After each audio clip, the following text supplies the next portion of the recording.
Hola, ¿qué tal? Seguimos con los conceptos MED+, conceptos claves en medicina, seguimos con conceptos de cardiología.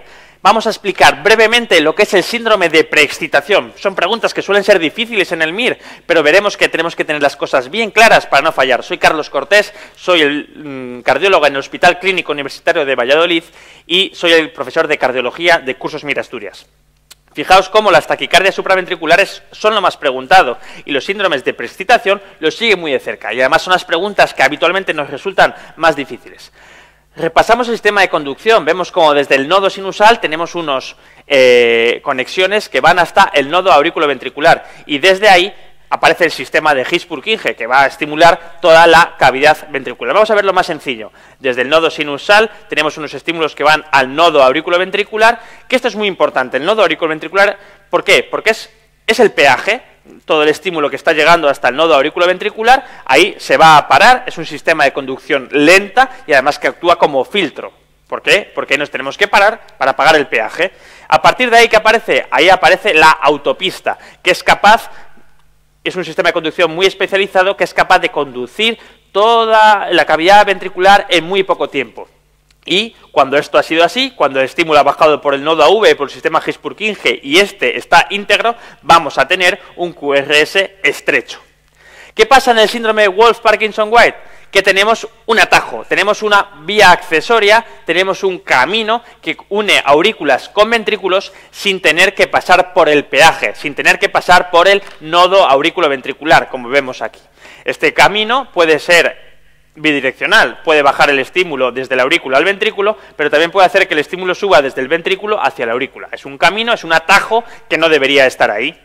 Entonces, ¿qué pasa con esta vía accesoria? Fijaos cómo el estímulo baja por el nodo AV, pero baja también por la vía accesoria. Entonces va a haber una zona del ventrículo que se va a estimular antes. ¿Y eso cómo lo vemos? Como PR corto, ¿vemos? ¿Por qué? Porque como no hemos parado el peaje, llega antes, PR corto, y esta primera morfología, onda delta. Eso es lo que nos va a definir que existe una vía accesoria. Esto es lo que nos va a definir que exista una vía accesoria. Si da síntomas, pues hablaremos de un síndrome de Wolff-Parkinson-White. ¿Qué síntomas son? Episodios de taquicardia, sobre todo en jóvenes. ¿Y por qué aparecen estas taquicardias en jóvenes? Por dos tipos de complicaciones. La complicación de la taquicardia paroxística supraventricular, que es la más frecuente. ¿Qué pasa? El estímulo baja por el nodo AV, se estimula el ventrículo, pero como tenemos el atajo, como tenemos la carretera secundaria, vuelve a subir a la aurícula, perpetuándose así el cortocircuito. Esa es una taquicardia paroxística supraventricular que aparece en contexto de una vía accesoria en el Wolff-Parkinson-White. Es la complicación más frecuente. Fijaos que si el estímulo baja por el nodo auriculoventricular, el QRS, por lo tanto, será estrecho. Entonces, hablaremos de taquicardia paroxística supraventricular ortodrómica. En cambio, puede pasar lo contrario, que el estímulo, en vez de bajar por el nodo auriculoventricular, esté bajando por esa vía accesoria, por ese camino secundario, y suba por el nodo auriculoventricular, perpetuándose de esta manera el cortocircuito. Si no está bajando por el nodo AV, tendremos un QRS ancho. Entonces hablaremos de antidrómica, ¿de acuerdo? Antidrómica. Ancho, antidrómica. Estrecho, ortodrómica. Síndrome de Wolff-Parkinson-White puede presentar taquicardias mediadas por conducción, 5 veces preguntado en el MIR. Y la complicación, ya hemos visto la complicación más frecuente, la taquicardia paroxística supraventricular, y ahora vamos a ver la complicación más grave, la fibrilación auricular preexcitada.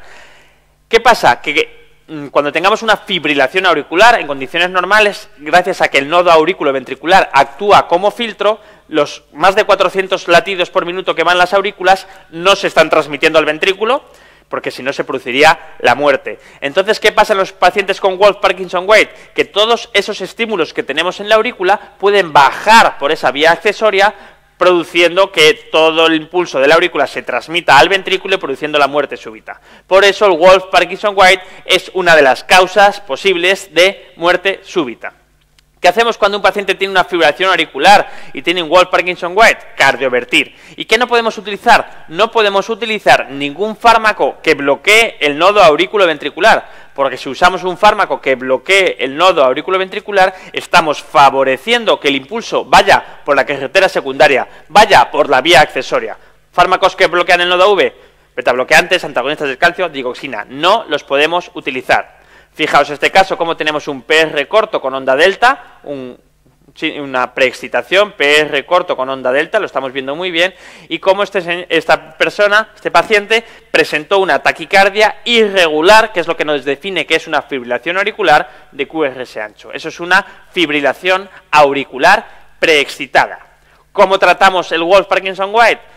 De manera definitiva, con ablación, con catéter de esa vía accesoria, vamos a quemar esa carretera secundaria para bloquearla, para que ya no pase por allí el estímulo, y con eso curamos al paciente.